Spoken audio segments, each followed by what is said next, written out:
Talking about the leadership quality which every profession in this world should have is the ability to empathize with others, the ability to put yourself in others' shoe and then understand their feelings.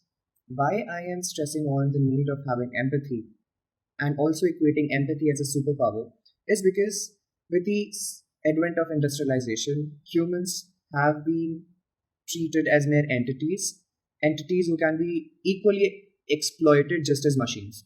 However, we fail to make the distinctions between humans and machines, that humans are living creatures who have feelings, who have emotions, who get tired, who get exhausted. And hence, there ought to be understood. It is required for us to understand each other.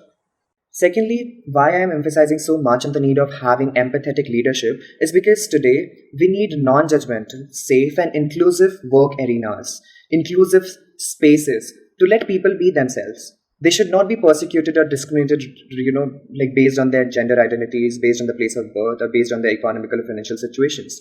And this is a duty of a leader to create that sort of an ecosystem where all these prejudices and social stigmas and stereotypes are kept away and people are purely judged on the basis of their merit.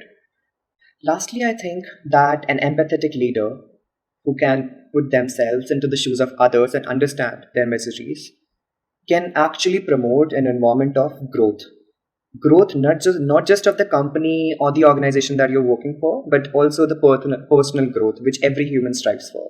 And the scope of empathy is more relevant in today's time. Coronavirus pandemic has left nobody untouched. Everybody is affected.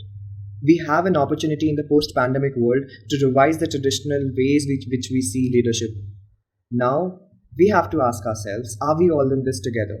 Are we eager to have empathy as our superpower? Thank you.